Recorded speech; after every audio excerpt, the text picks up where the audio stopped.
Good morning and a very warm welcome to day 2 of preliminary round 2 of the public sector debate competition. I'm Aniki Clark, communication lead in the TIU. We're so glad you could join us because we're so excited that teams are putting in their best game. And yesterday we saw some teams cementing their position to advance to the octafinals. And this morning we continue with the Ministry of Foreign Affairs and Foreign Trade in proposition. Give them a round of applause.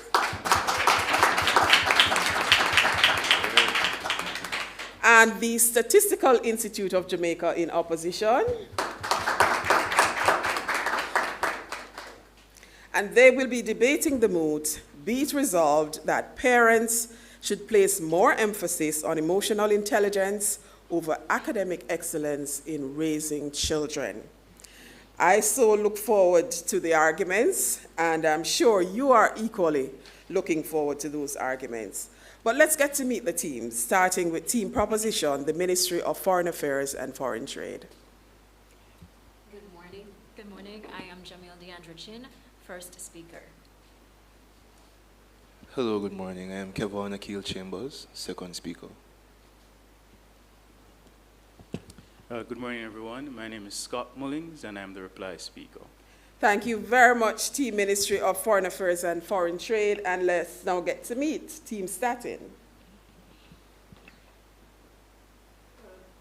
Hello, good morning. My name is Kokab Zuhuri Dosa, and I'm first speaker.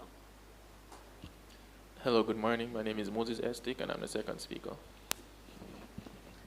Good morning. My name is Deidre Scott, and I'm the third speaker.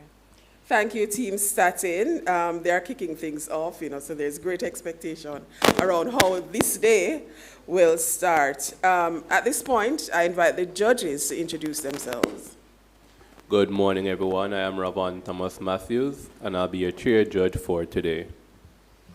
Good morning, ladies and gentlemen. My name is Roshana Jarrett, and I'll be one of your wing adjudicators for today. Good morning, everyone. My name is Lacardiga Nelson, serving as a wing. All the best to both teams.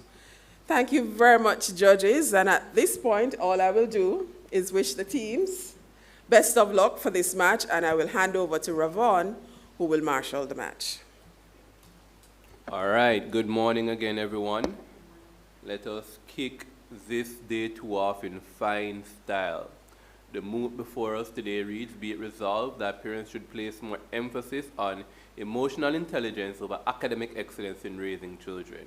It's a fun moot, isn't it? All right. And so the rules of this competition are the Jade parliamentary debate format.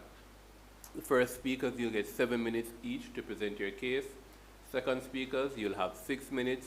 And the third and final speakers on each team, you'll have 5 minutes to present your substantives. It's important to note that for the first and last minute of each speech, we call it protected time, in which no points of information will be allowed. Outside of protected time, we absolutely encourage points of information. You'll hear your notifications via the ding of a bell. That's it. So you hear it ding once you've exited your first period of protected time. That means you've exited your first minute of your speech. You're going to hear it ding again once, and that means that you're in your final minute of your speech. When you've used up all of your allocated time, you hear the bell ding twice. That means that you have 15 seconds to wrap up your speech. After that 15 seconds, you'll hear the bell ding continuously. That means that you should yield the floor. It's also important to note that there will be no points of information allowed during the reply speeches. So you need to get all those points of information out between your first and second. But don't worry. In case there's something really pressing that you need to ask, we've provided for you 2 periods of cross-examination where you can ask questions, and those questions will be answered by your opponents. But I'll tell you a little bit more about that part of the debate when we get there. All right, ladies and gentlemen, with the rules governing this debate out of the way, let us get this match started. We invite the first speaker from the Ministry of Foreign Affairs and Foreign Trade to take the stage. Please make welcome Jamaica.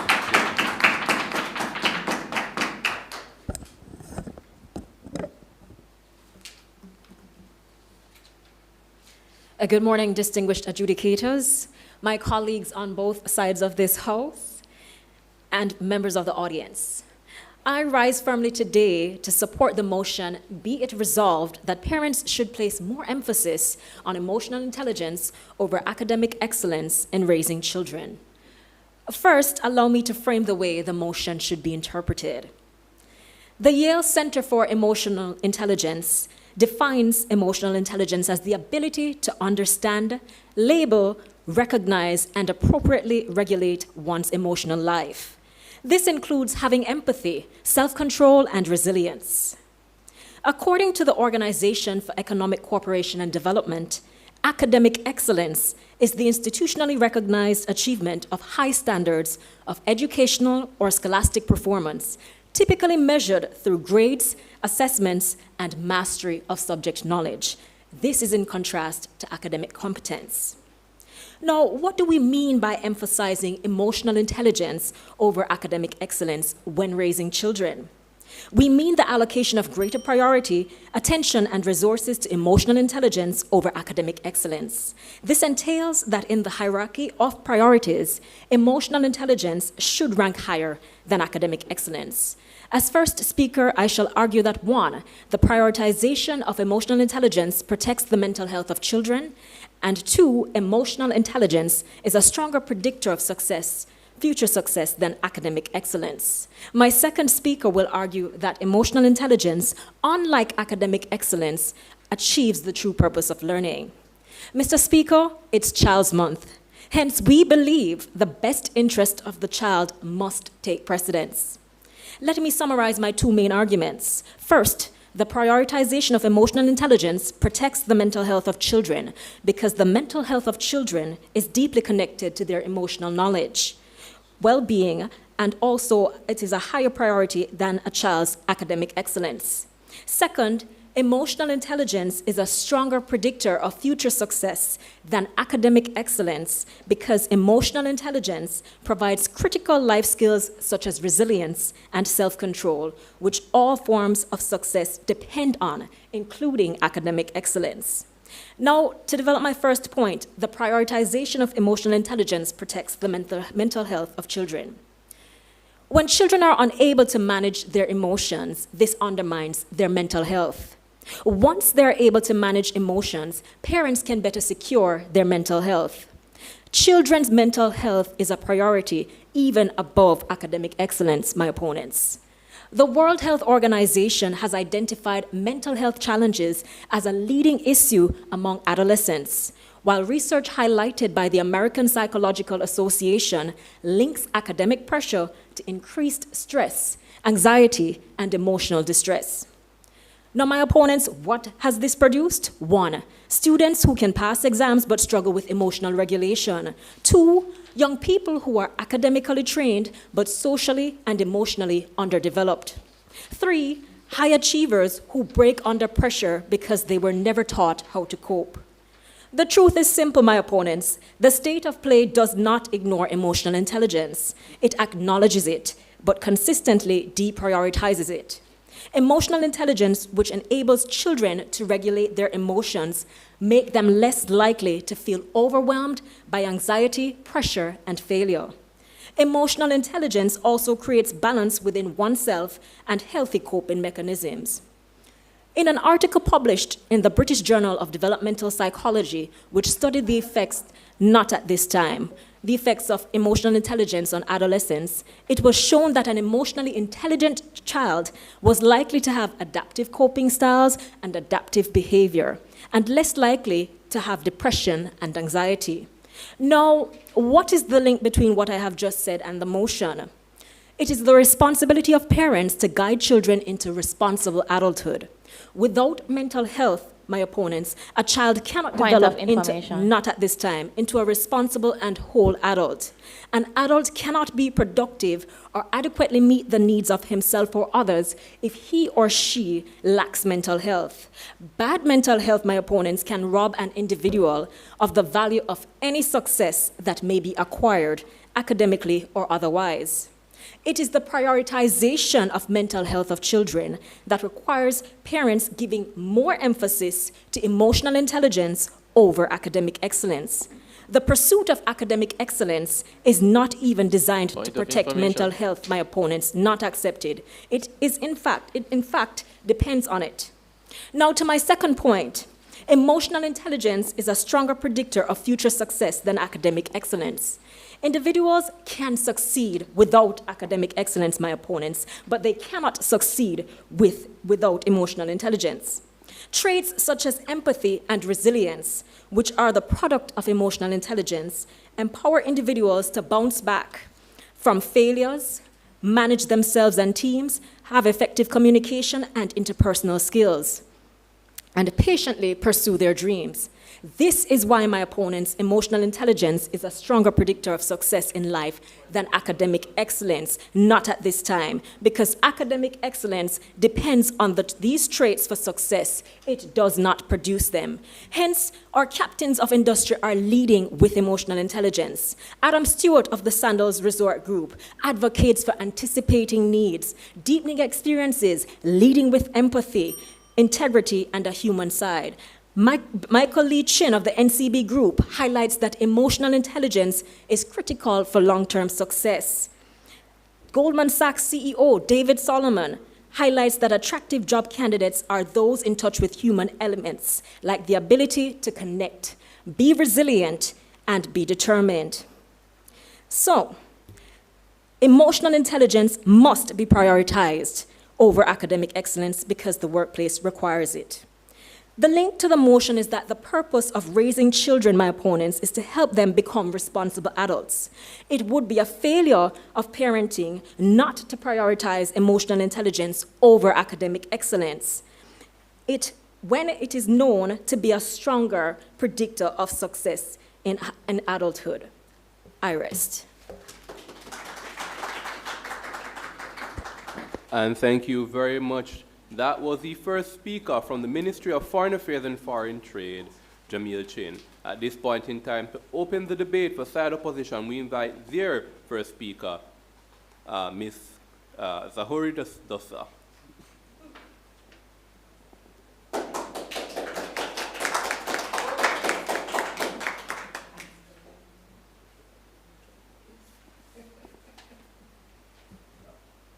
Good morning. Honored judges, fellow speakers, ladies and gentlemen, you cannot build a life, a family, a country, an economy by being emotionally aware but undereducated. Academic excellence is the gateway to opportunity. Emphasis is the key that turns the lock. Parents have a duty to their children, the growing future of our country, to make the best decisions. The proposition is very optimistic in its arguments that parents should prioritize emotional intelligence over academic excellence. But dear listeners, when was the last time you heard of anybody hiring without needing academic credentials? I am sure that you are great people, their opponents, but am I to believe that you got your jobs at the esteemed Ministry of Foreign Affairs because of your great personalities? Certainly academic credentials got you the interview. I will discuss how academic intelligence is the primary metric to allocate opportunity and ensure future stability, and why a less urgent effort should be placed on emotional intelligence during childhood. I will show why there is no sound basis for prioritizing emotional intelligence at this time in our country. My second speaker will show that academic excellence is necessary for national development and building resilience. Education is the only opportunity the average person has for upward mobility. Prioritizing academic excellence means that parents allocate more time and resources towards ensuring their children are performing to the best of their abilities. That might look like spending more time and money on extra lessons instead of social clubs. The first point I would like to address is that academic excellence is the #1 metric used to allocate opportunity in the real world, not the fantasy world that proposition is proposing. A climber who wants to tackle a mountain equips themselves with the appropriate tools to make it to the top. We cannot expect children to have the foresight and knowledge needed and discipline to plan ahead. Parents must have that discipline that their children cannot, and keep them on the path that ensures future success. Most of us are not privileged enough to hire a helicopter to go to the top of the mountain, unlike the millionaires that the first speaker cited. What does a society that prioritizes emotional intelligence over academic excellence look like? The trade-off that proposition must contend with is that students will start holding to lower academic standards and that their ability to compete in local and international job markets will narrow. If parents focus on feelings over facts, we raise a generation that is well-liked but unskilled, leading to economic stagnation and a loss of global competitiveness. Yeah, man, saying, he's a good youth, but him not really too bright, I know if he take a workout. Why is academic excellence the most urgent need at this time? Let me tell you. 65% of Jamaicans in the labor force have no formal training. 30%, 1/3 almost, of the population leave school with not even one subject in CSEC. Can you believe that? Only 15% have tertiary education. That is unacceptable. Do we really want those numbers to get worse? Every parent wants their child to grow up to be able to support themselves, and Jamaicans are already climbing an uphill battle. Maslow argues that certain needs must be met. Point of information? Accepted.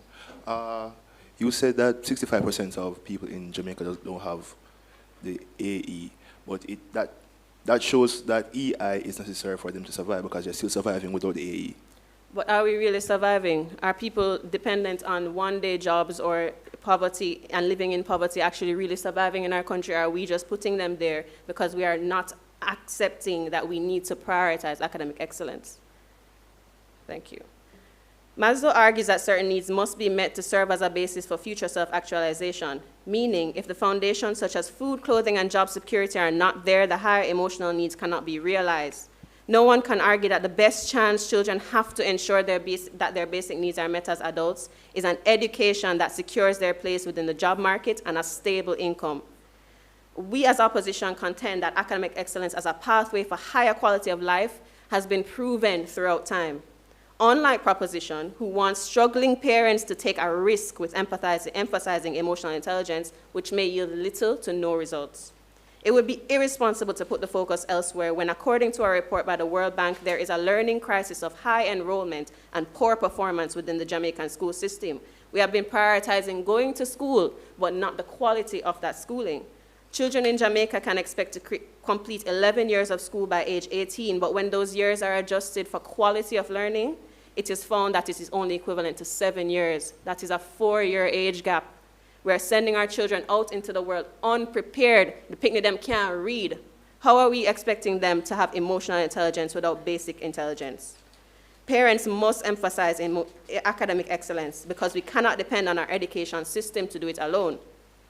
Our second point argues that prioritizing emotional intelligence in children is a luxury we do not have when we talk about equipping them with survival in a competitive environment. We live in a meritocracy where technical academic competence is the prerequisite. You can be the most well-liked in the room, but if you are not able to perform technical tasks, you become redundant. Neurological science shows that the brain regions responsible for learning, memory, and reasoning are most receptive during early childhood and adolescence.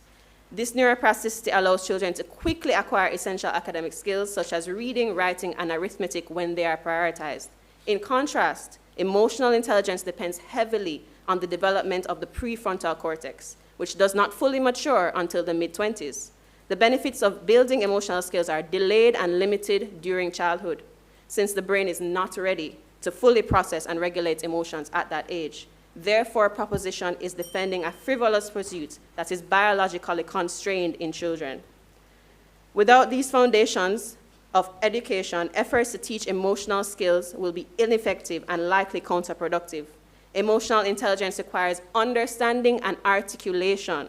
We must first prioritize academic achievement, not only for the reasons I outlined in my first argument, but also if we are to develop emotional intelligence. In conclusion, Mr. Speaker, we implore you to understand that the right tools must be provided to climb the mountain of opportunity. Parents putting more focus on emotional intelligence is counterproductive, as our second speaker will explore. Universities and high-paying professions determine best candidates based on academic merit, not emotional scores. We need educated and skilled people to help our nation to grow. We all know the rhyme, labor for learning before you grow old, for learning is better than silver and gold. Silver and gold will vanish away, but a good education will never decay. Thank you.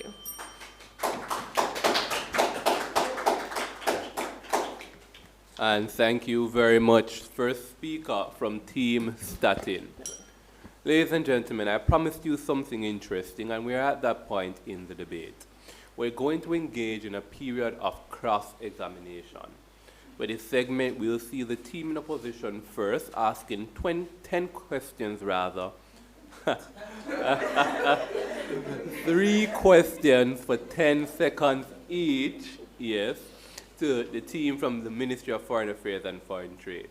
As I indicated earlier, each question will last 10 seconds and each answer will last for 45 seconds. After the questions have been asked and answered, we'll invite the Ministry of Foreign Affairs and Foreign Trade to pose their questions. Finally, it's important to note that for the team that is asking the question, only one person may do so at a time. However, for the team that is answering the question, the entire team can chime in. With that said, ladies and gentlemen, let us get this first period of cross-examination underway. We invite the first question from Team Statin.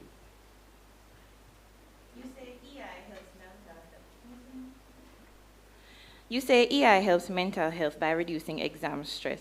Wouldn't prioritizing academic performance, such as helping with homework, be a better way of alleviating stress by actually preparing the child?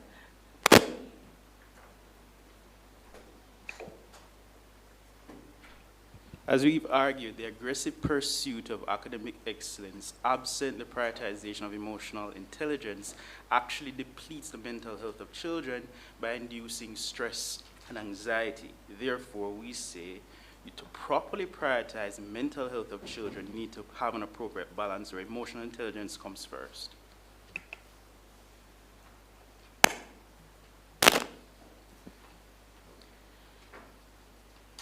If parents don't directly produce emotional intelligence in their children, as the community or friends also help, how is it logical to ask parents to prioritize the thing they control the least over the thing they control the most? We entirely disagree with the premise of your question in respect of the idea that parents contribute the least to emotional intelligence. We say they contribute the most to that in terms of developing empathy, developing their capacity to have self-control. They actually contribute to that far more than their capacity to produce academic excellence.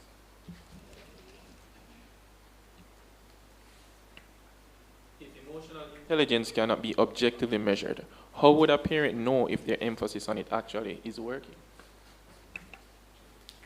By, among other things, 1, assessing the child's ability to maintain composure under pressure. That can be directly observed by the parent. By managing their ability to have empathy. That can be directly observed by the parent. By managing their ability to have interpersonal skills. All of these things are capable of being objectively observed by the parent. Academic excellence, in many cases, parents miss the boat. They don't quite know what's happening with their children in various circumstances, but emotional intelligence can be quickly discerned. All right, thank you very much. We now invite the questions from the Ministry of Foreign Affairs and Foreign Trade.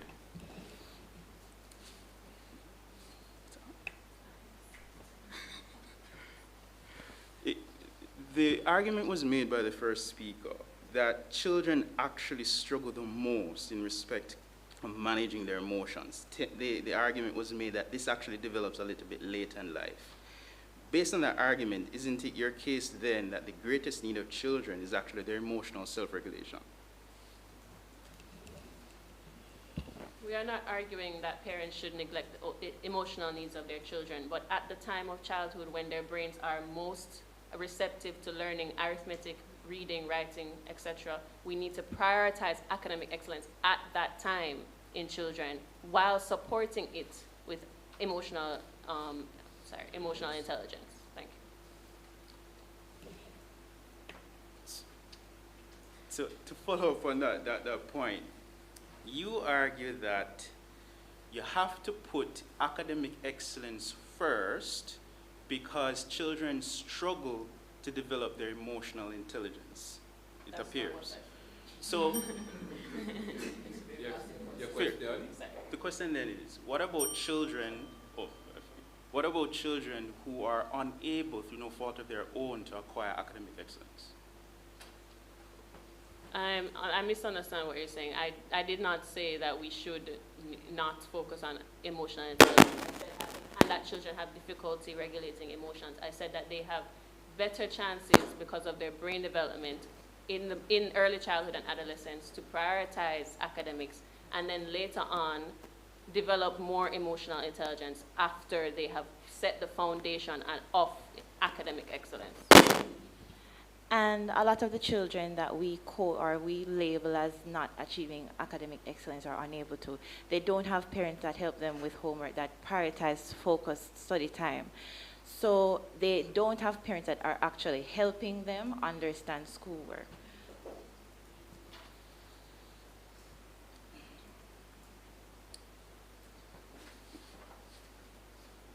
Wouldn't you accept that moving beyond the basic level of competence to actually excel in the workplace requires far more than technical competence, but requires things such as empathy, interpersonal skills? All right. So the thing is, someone with a high EQ but a low academic excellence in comparison is someone that is emotionally intelligent enough to understand that they are miserable. Someone with a high academic excellence as opposed to a fairly lower level of EQ is just an employee that needs training, and that is what the academic ground set. It creates a foundation for that to happen, and it's in keeping with the developmental process of our neuroplasticity. And that is all that we are really pushing forward on that topic. And to add to that, a person with low EQ but high academic performance, they're going to get a job. A person with a low EI, with low academic performance and high EI, they're not even going to get in the door. So that that narrative you're pushing Doesn't exist.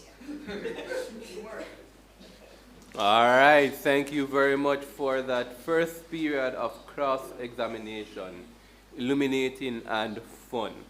We're going to move on to the second substantive speeches for each team. We invite first the Ministry of Foreign Affairs, second speaker, Kevin Akil Chambers, to continue.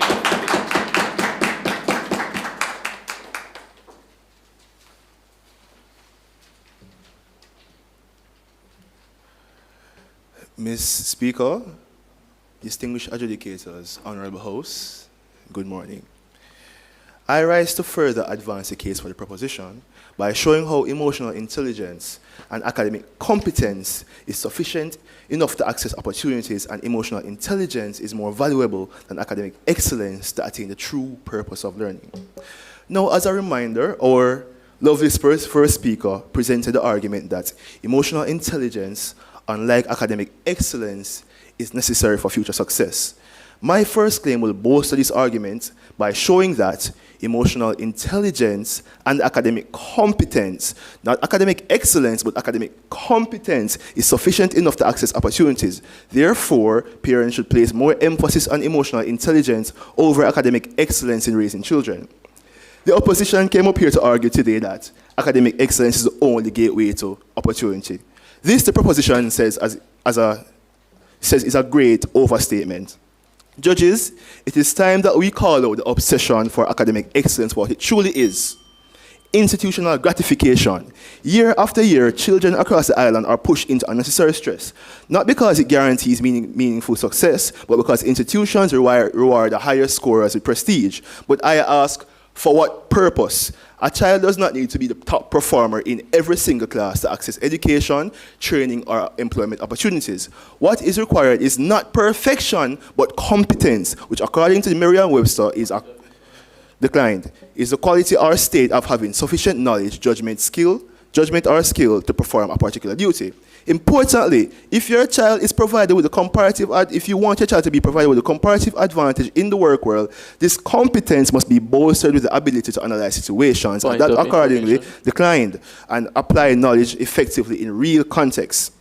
These abilities are not produced by the lone memorization or by the relentless pursuit of grades. They are developed through emotional intelligence, which builds discipline, resilience, adaptability, and the capability to function under pressure.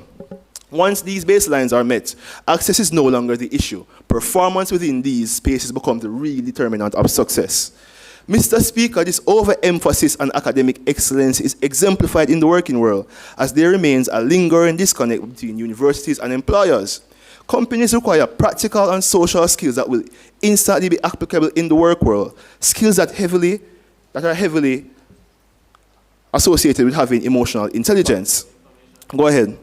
Aren't you aware that this stress that you speak about is that oftentimes in the United States is a constructive stress, and that is why we place the This stress comes from the emphasis on academic excellence. This point of information declined. The LinkedIn Workplace Learning Report says 2019 says 92% of hiring managers say that soft skills matter much more than hard skills, touting EI as a top priority. Therefore, the absolute emphasis on academic excellence creates unnecessary pressure without meaningfully increasing access to opportunity. In contrast, academic competence unlocks opportunity for the majority, while emotional intelligence determines how effectively individuals use those opportunities once they are gained. This means a system focused on competence and emotional development produces more capable, adaptable, and successful individuals than one completely fixated on academic excellence. My second claim: emotional intelligence is much more valuable than than academic excellence in attaining the true purpose of learning. Let me ask the parents in the room, why do you send your children to school? Is it merely to ace a series of exams, or is it to foster the child's holistic personal development, enabling them to achieve their maximum potential, think critically, and positively impact society? I would argue that any well-meaning parent would desire the latter, and this is what the proposition would consider as a true purpose of learning. Now, to achieve this purpose, kids must above all be equipped with what are described as the traits of success. Throughout history, respected thinkers has consistently identified emotional and character-based traits as the true foundation of success. Tony Robbins argued that success in life is 80% psychology and 20% mechanics, meaning, Ms. Speaker, that the mindset and emotional strength of an individual matter far more than their technical ability alone. Sheryl Sandberg, former CEO of Meta, highlights that resilience and adaptability are the key leadership traits necessary to navigate modern life and professional spaces. Nelson Mandela repeatedly emphasized resilience and perseverance, famously reminding us that the greatest glory in living lies not never failing, but in rising every time we fail. So, from these valued thoughts, we can gather that the traits of success are discipline, resilience, self-confidence, adaptability, creativity, and flexibility, all of which are manifested through the mastery of one's emotions and the understanding of one's environment, particularly the people that lie within it. That, honorable judges, is what we classify as emotional intelligence. Mr. Speaker, honorable hosts, if your child is embedded with these abilities, that child is destined towards being successful in accomplishing his or her goals, whether it be in academia, in arts, in sports, in music, or in any other discipline, because that child will be mentally fortified and ready to achieve the best outcome under any circumstance. This, ladies and gentlemen, is the power that only lies within emotional intelligence. And for these reasons, emotional parents must emphasize emotional intelligence when raising children. The proposition pauses.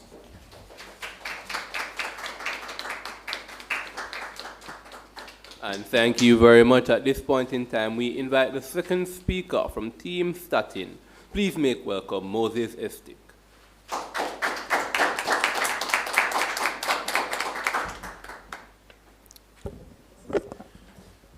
Good morning, my people. We are here today experiencing a world that if you're sick, someone can heal you. If your child needs to go over the waters for help, someone can take you. We're here that in a world where if you need a shelter over your head, someone can build it. And that world is possible because of the emphasis on academic excellence. We acknowledge that emotional intelligence may play a part in this, but without the emphasis on academia, that world would be nothing short than a dream. And because of that emphasis, that dream has come true. And so my first speaker has spoke about the importance of emphasizing academia because we live in a meritocratic global economy. And I am here to carry that through to let you know the importance of emphasizing academia because it provides an objective foundation for human growth and national development. So warranting this, you see, academia is rooted in objectivity. A math problem either right or wrong. So what that structured clarity provides is direct and measurable achievement, which fosters purposeful development through a curriculum-driven framework. And what that process does in turn is to effectively nurture our future human capital. And you spoke about institutional stability. On that point, Taken. do you accept that it's possible that a person can flourish in life without academic excellence? We accept that that person will be flourishing in a dream.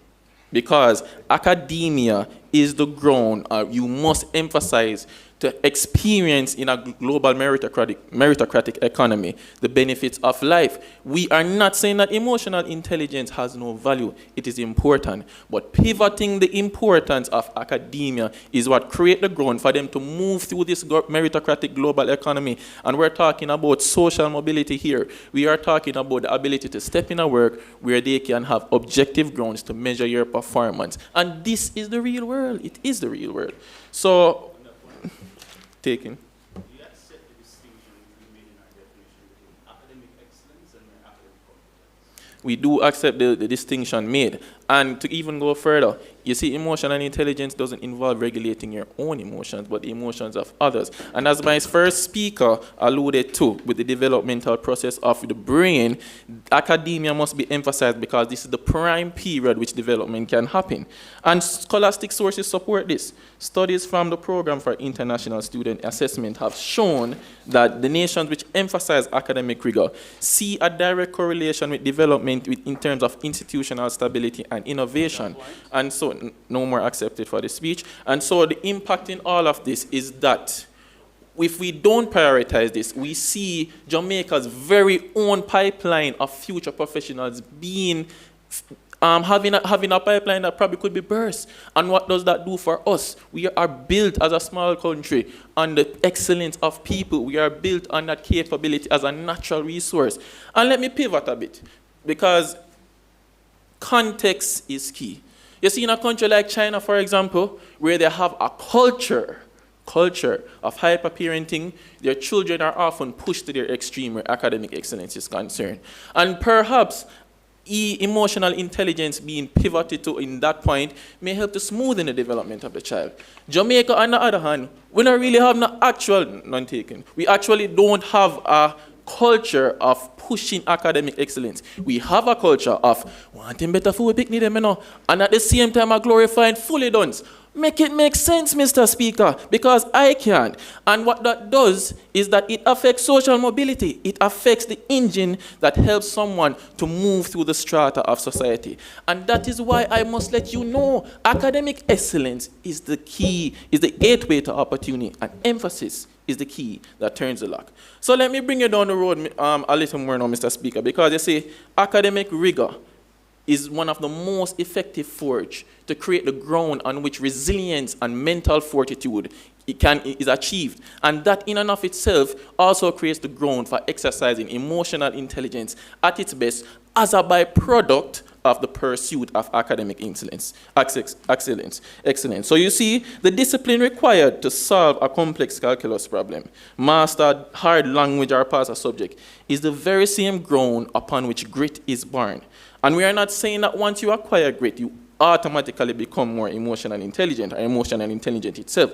But what is acquired, however, is a core quality that acts as a precursor for a child to exercise emotional intelligence to the best of their ability. Yes, and empirical research supports this, showing that the ability to work through intense frustration and conquer a course builds mental fortitude, and that right there lays the very ground of which we talk about, helps to support emotional intelligence, again as a byproduct of the pursuit of academic excellence. And again, this is consistent with the developmental process of the brain that was outlined earlier.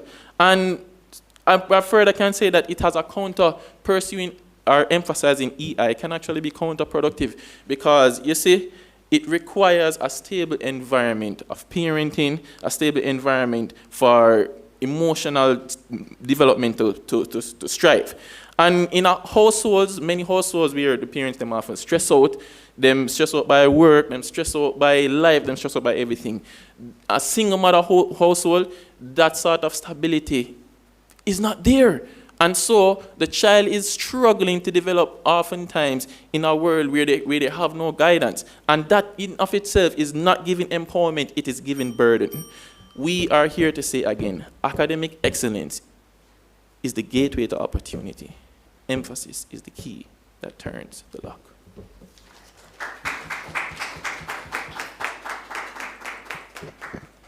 And thank you very much. Ladies and gentlemen, we are winding down to the latter part of this super engaging and, quite frankly, fun debate. We're going to be moving, therefore, into the second period of cross-examination. This time, however, we'll invite Team Ministry of Foreign Affairs and Foreign Trade to pose their questions first.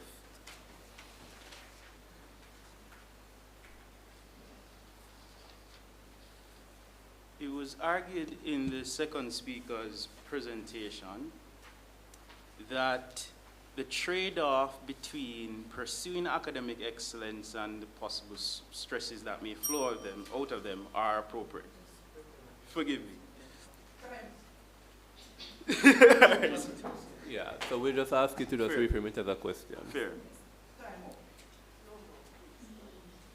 Wouldn't you accept that, for example, in the case of South Korea, where they have the highest youth suicide rate through pursuit of intense academic competition, you have the case where there's far more harm with the pursuit of academic excellence over emotional intelligence? What we are saying is that the development of a child is multidimensional. And so that harm that they're facing is not necessarily from academic excellence, but they also exist in a world where their culture is different and they have a lot more stimulus facing which cannot be directly attributed to academic excellence. In fact, academic excellence more sets the ground for them to develop the mental fortitude, to exercise emotional regulation at their best. Isn't that a contradiction with your first speaker's case, which said that children cannot appropriately develop emotional intelligence until much later in life? That is the thing.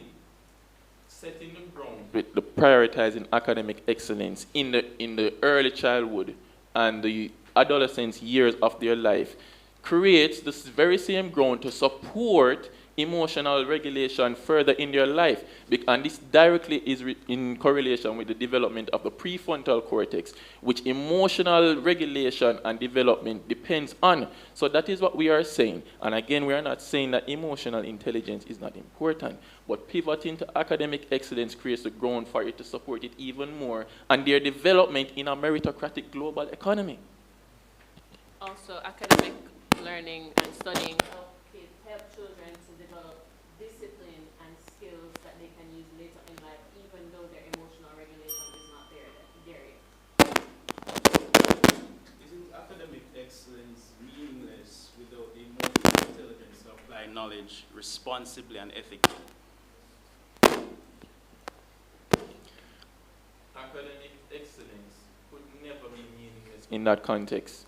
In fact, academic excellence sets the ground for that emotional stability to be achieved, not only on an individual level, but a national level, because what it does is create the grit, it creates a mental fortitude for one to exercise and channel that fortitude into managing their own emotion and the emotions of others, because that is what EI means, You're not saying the full definition. It doesn't only involve the regulation of yourself, but the regulation of others' emotions, and that mental fortitude catalyzes that process, and that is why it is important and a fallacy of yours to purport that view.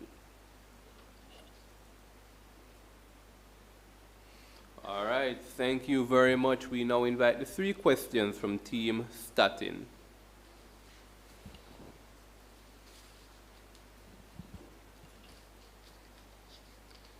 You value resilience highly. Would you agree that a child who works 2 years of academic difficulty and still pass their exams has demonstrated the very resilience that catalyzes emotional regulation? On our side, it is not a problem for a child to pursue academic excellence. In our view, prioritizing emotional intelligence increases the chances of the child being academically excellent and otherwise.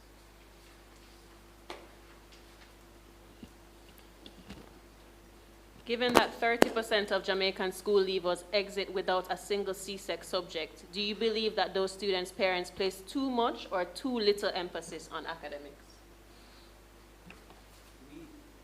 We have no difficulty with saying there should be even more emphasis than in the status quo on academic excellence. Our main case, however, is that in the hierarchy of priorities, emotional intelligence should rank higher than academic excellence because academic excellence depends on emotional intelligence. All right, you speak about the hierarchy, and as we look back on Maslow hierarchy, how can you build a pyramid from the top down? That's not how it works. Don't you understand basic construction? It is built from achieving the needs that academic excellence prioritizes. Can you reframe it as a question, please? You speak about the hierarchy of going up to emotional intelligence, but don't you see that academic excellence creates a foundation for you to get to the top of that hierarchy? So the distinction we make is that we see emotional regulation as the foundation for success rather than it simply being the effect of the pursuit of, say, academic excellence. All right, thank you very much, both teams, for concluding that second period of cross-examination. At this point in time, only 2 speakers remain in this context, and these 2 reply speakers will be doing everything in their power to convince the judges that their team has been victorious in this match. To aid you in that quest, we'll provide you with 1 minute so that you can finalize your reply speeches. Your 1-minute break starts now.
All right, thank you very much.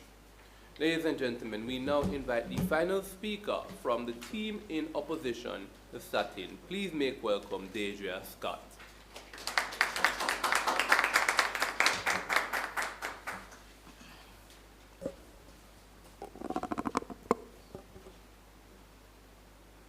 Good morning. This debate is not about whether emotional intelligence matters. It does. The question is, in a society like Jamaica, how should parents prioritize their limited time and resources when given 1 chance at raising their child? Throughout this debate, proposition has failed to explain why parents should deprioritize academic excellence as the single most reliable pathway to stability, mobility, and opportunity. There are 2 main clashes I want to highlight in this debate. The first clash is on parental control. EI grows through peer relationships, conflict, failure, community. A parent cannot schedule those experiences, nor can they sit across a table and transfer emotional resilience, but they can drill timetables, they can schedule study time. Academic achievement, where parental investment has a direct, measurable, causal effect. A parent who sits with their child, checks homework, limits screen time, attends school meetings, and secures extra lessons is directly moving their child's academic outcome. We are not saying emotions don't matter. We are saying parents are not the primary producers of EI, but they are the primary controllers of academic opportunity. That asymmetry shows we won this clash. The second clash is about the essential foundation for success. The proposition argued EI leads to academic performance, but this ignores an unavoidable fact. Literacy is the prerequisite intellectual infrastructure. Do you know how one communicates complex emotions without the cognitive tools provided by academic achievement? Jano Star, I feel away. Proposition's mechanistic chain that EI produces academic gains fails precisely because it assumes the literary baseline exists. In Jamaica, it does not. The EI leads to academic argument presupposes the very foundation our children are lacking. A Chinese student using EI to move from a B to an A has gained marginally on his existing competence. A Jamaican student with no reading fluency gains nothing emotionally that could convert what he knows to a CSEC pass. And speaking now to the Chinese student, proposition mechanistic chain also fails because our children are not stressed like that. Our children actually celebrate mediocrity. No, don't sit back at the class, me on a subject. This is not China or Korea. And now to reaffirm our case, we outlined the culture of academic underachievement in Jamaica, with many school leavers having no CSEC subjects, compounded by the glorification of dunceness. We contend that we need to prioritize academic achievement. The benefits as outlined by our first opposition are in direct terms of access to opportunity and long-lasting, because early prioritization of education compounds over time. While we have direct links from academic achievement to social mobility, propositions' claims about emotional intelligence rely on roundabout routes that can't hold in the Jamaican reality. We have proven that academic excellence is critically lacking and therefore must be prioritized. A child raised with academic excellence but low emotional intelligence still enters adulthood with credentials and gaps in emotional development that life will address. Every relationship teaches you something. Each community develops EI. But what does life teach emotionally intelligent high school graduate with no CSEC subjects? It teaches them there's no access to jobs without qualifications. It teaches them to tolerate exploitation for one-day work, and it teaches them that returning to school requires money they may never realistically earn. The harm on the proposition side is not just larger, it is far harder to reverse. Finally, we explain that academic excellence should be prioritized based on the neuroplasticity of a child's brain. It is critical to lay a firm academic foundation because it strongly affects their ability to learn for the rest of their lives. On the other hand, emotional intelligence depends heavily on the maturation of the prefrontal cortex, which does not develop until the mid-20s. So parents should prioritize what the child's brain, by design, can grasp better. To that, they did not offer any adequate response. Side proposition can continue to preach about emotional intelligence, but the motion requires us to answer the fundamental question: what should parents prioritize? Prioritizing academic achievement is a scientific necessity. In the real world, parents empower children by maximizing cognitive development now. These academic foundations create the essential groundwork for emotional intelligence to flourish once the brain matures. Ultimately, prioritizing academic excellence is the most reliable path to lasting success.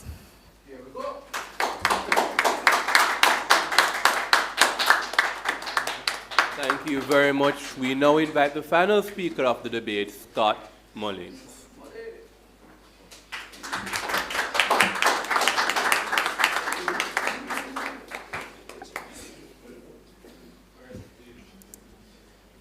Good morning, everyone. It's a pleasure to appear before you in this debate after hearing very interesting arguments on both sides. My job is to help sort out why we won. Why did side proposition win this debate?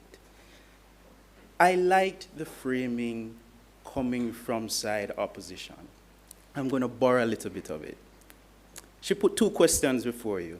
She said, let's talk about first parental control. And then she talks about, in general, what's going to give you a more, what's going to guarantee success, or what's more likely to give you success, academic excellence or emotional intelligence. Let's start with the parental control point, because this is going to link up with a lot of the arguments coming on their side. She makes the point that here, parents cannot effectively guarantee or develop emotional intelligence. They have more control over academic excellence. Not true. And they didn't really develop an argument for you on that point.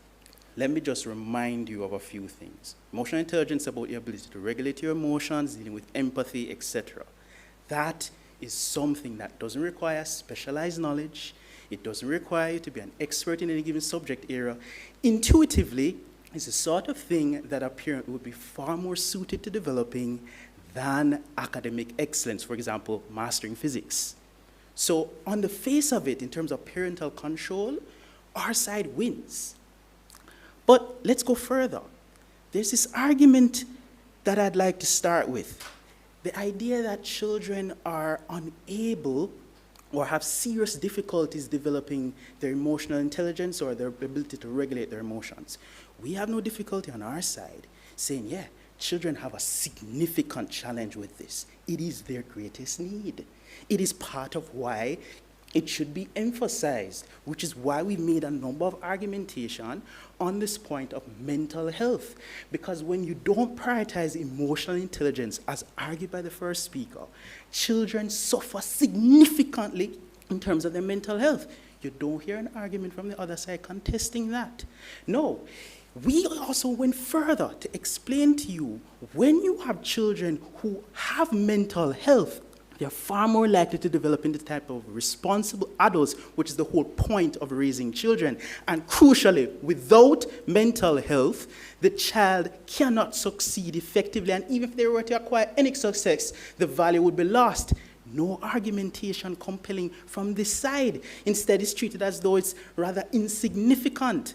So we say, yes, children have a significant problem with emotional regulation. It is why it should be prioritized.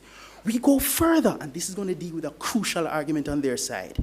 Hey, how are you going to succeed if you don't have grades? We developed an entire line of argumentation on the distinction between academic competence and academic excellence. We made the case that academic competence paired with emotional intelligence is a higher predictor of success than academically excellent persons who lack emotional intelligence. We go into various lines of argumentation. We show you that, one, if you lack the ability to have interpersonal skills, empathy, etc., even with academic excellence, you can still fail because you don't have the ability to bounce back, you don't have the ability to have resilience, you don't have any of that. We make the case that you're far more likely to succeed with emotional intelligence paired with modicum development of your intellectual capabilities. Now, this is a crucial point. They stress this argument. Pursue academic excellence. We say, yes. They say prioritize academic excellence. Most of their argument goes to prove why it's really, really important. We say, yes. That doesn't prove, however, that academic excellence should be prioritized over emotional intelligence. Our arguments, on the other hand, have shown you that it is not necessary, not arguing that it's not advantageous to be academically excellent, but it's not necessary for success to have academic excellence. But it is, in fact, necessary to have emotional intelligence. And judges, as a reminder, this was put to the other side. They openly accepted that persons can succeed without academic excellence. If that is true, and we've shown compelling arguments how you need emotional intelligence to develop into a responsible adult, to succeed in the work world, we've made the case then that a higher priority should be placed on emotional intelligence, especially when we've made the case that set the foundation of every form of excellence, including academic excellence.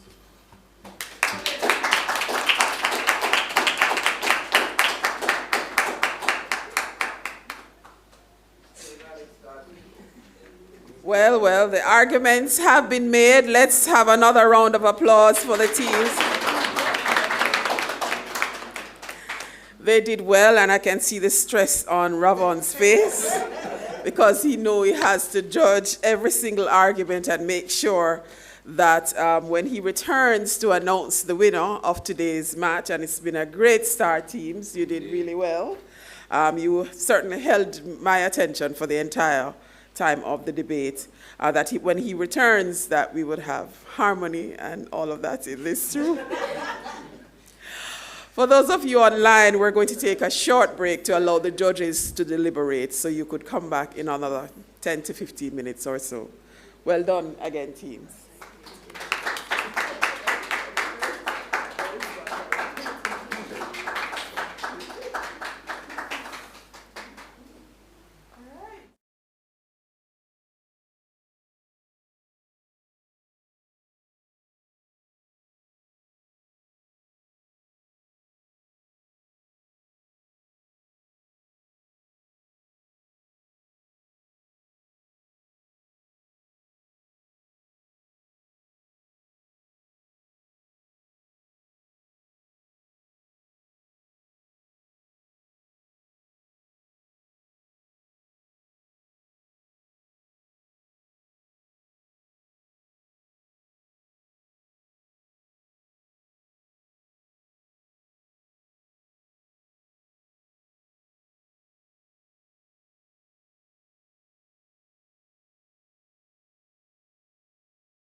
Ladies and gentlemen, we just witnessed an awesome match between two excellent teams. And this call by no means was an easy one. We believe it is the right one, and it is unanimous. The move before us read, be it resolved that parents should place more emphasis on emotional intelligence over academic excellence in raising children.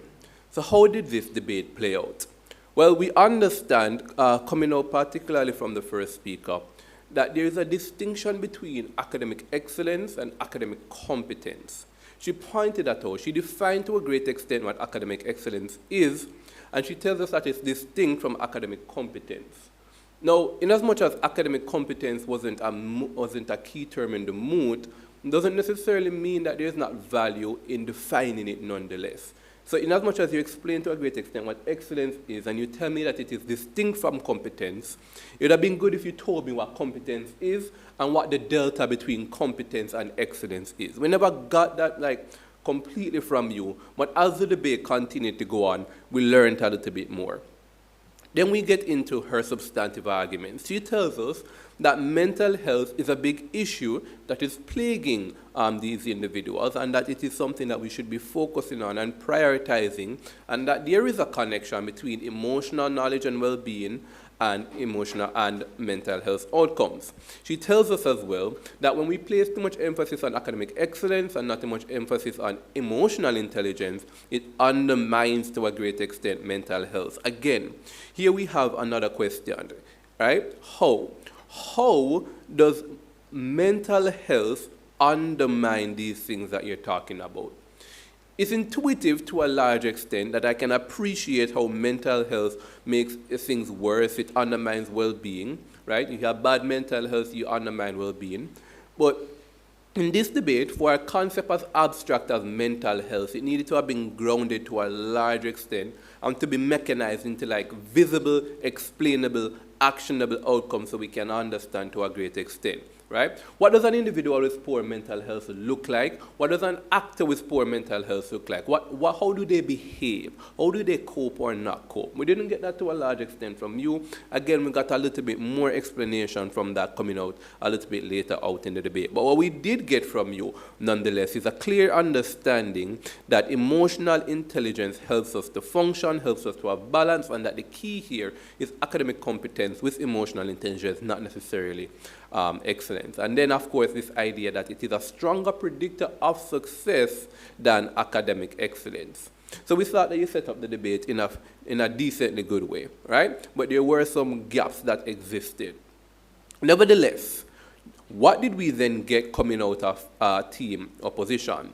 Team opposition tells us, well, quite frankly, academic excellence is the primary metric by which one can allocate and gain opportunities. Now, we want to point out as well something on team opposition. The motion specifically talks about academic excellence, which, as prop contents, is distinct from academic competence. There's a delta between the two, and the judges wanted to understand to a great extent why it is so important that we move from competence all the way up to excellence. Right? In fact, as you would have seen in the debate, a lot of ideas that came out from competence, proposition was just like, yeah, we're okay with that because what we definitely want is competence with emotional intelligence, but what we want with excellence. But nevertheless, even if it is that we never fully, clearly appreciate the difference between competence and excellence, lucky for you, a lot of the arguments that came out in the debate still had a lot of merit and credit as it relates to that particular thing. But we want to caution you because that could have gone really, really bad for you with such a key, not clarifying the difference and the delta right there, right? So what did we get? Well, we understood coming out particularly from Ms. Kokab that in the Jamaican context, there is a wide gap between what we should have and what we don't have. We don't have academic competence in Jamaica, and that what we need to be doing is shooting for the stars in the hopes that we land on the moon, right? They tell us that is why we need to be prioritizing academic excellence. 65% of Jamaicans have no formal training. 30% don't have any subjects. 15% of us are enrolled in tertiary education. They point out that it is for these reasons why, particularly in the Jamaican context, we need to definitely prioritize academic excellence. We think that's interesting. We think that another really interesting and what we think was a compelling argument that came out in the debate is this lesson on neuropsychology and neuroscience. COCAB introduces this idea that, quite frankly, the brain has not developed to the extent that it can fully appreciate the things that we want the students to know, we want these kids to know in context of emotional intelligence. They tell us that the prefrontal cortex is a part of the brain that really gets into the weeds and appreciation of it, and it is not developed, and because it is not developed, there's going to be a lower return on investment on that. The part of the brain that is developed, however, is a part of the brain that does with arithmetic and learning and knowledge and that kind of thing. And so we get a greater return on investment on that particular state, and it is that we prioritize that. That is compelling. We wanted to hear like a direct answer to that kind of concern. So we got some sort of periphery answer in it, in as much as you're answering that even if it is difficult for us to teach emotional intelligence, it is because of that difficulty why we need to prioritize it. We get that to a large extent coming out from you, Scott. But that is a periphery answer to that direct contention that it is pointless to begin with. There's not much utility in it, and we thought that was really compelling. Then, of course, we get into different analysis and arguments about who is the better student? Who is a better individual? Is it an individual with great academic excellence and low emotional intelligence, or vice versa? Team opposition tells us that, quite frankly, emotional intelligence is something you can learn on the job. You're more suited to learn it when you're an adult because of the development of the prefrontal cortex, and that is something that you learn as you interact with other people, and you can develop that as you go on. But you can't develop academic excellence after the fact because, quite frankly, you need to learn that from you're young, and then when you're old, you won't have enough money to go back to school anyways because you never had academic excellence, you never got the job to begin with, and then you're getting a bad outcome. On proposition side, rather, they tell us that what the better actor is actually the individual who has the emotional intelligence because they can make it without academic excellence. I think that's an interesting idea. We wanted to hear a lot more, just like not that niche case of an individual who has made it despite academic excellence, but why academic excellence is not that important. Also, we heard this idea of an upstream that emotional intelligence leads to academic excellence. We hear that claim, we appreciate that claim, we don't know how that claim mechanizes to a great extent. Why does emotional intelligence lead to academic excellence? We kind of understand it, but we're not fully there, especially compared to how we understand how the rigors of academic excellence, the stress and the heartache of failing and trying hard and resilience and all of that leads to emotional intelligence. So in terms of an upstream, which one leads to which one, we would have concluded that academic excellence is more likely to lead to emotional intelligence than the comparative. Ladies and gentlemen, weighing these arguments and so many more that happened in the debate, right? A parent who was a better actor, controls and all of that. Brilliant, brilliant debate. You heard me say it a bunch of times. I had a lot of fun. But nevertheless, we have to crown a winner. And as much as I wish I could crown two winners, that's not a privilege afforded to me. And so, ladies and gentlemen, the scores ending this round, 282 points to 284 points, a 2-point difference. Ladies and gentlemen, the winner of this match is Team Opposition Statin.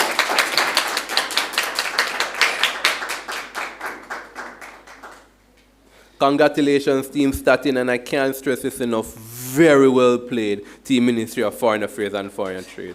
A round of applause for them.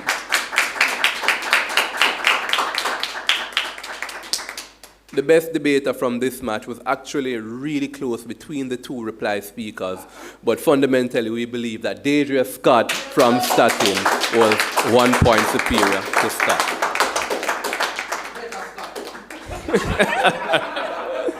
All right, so ladies and gentlemen, thank you so much for endeavoring and enjoying this debate with me. Join us in a few moments where we will see the next match coming up. Until then.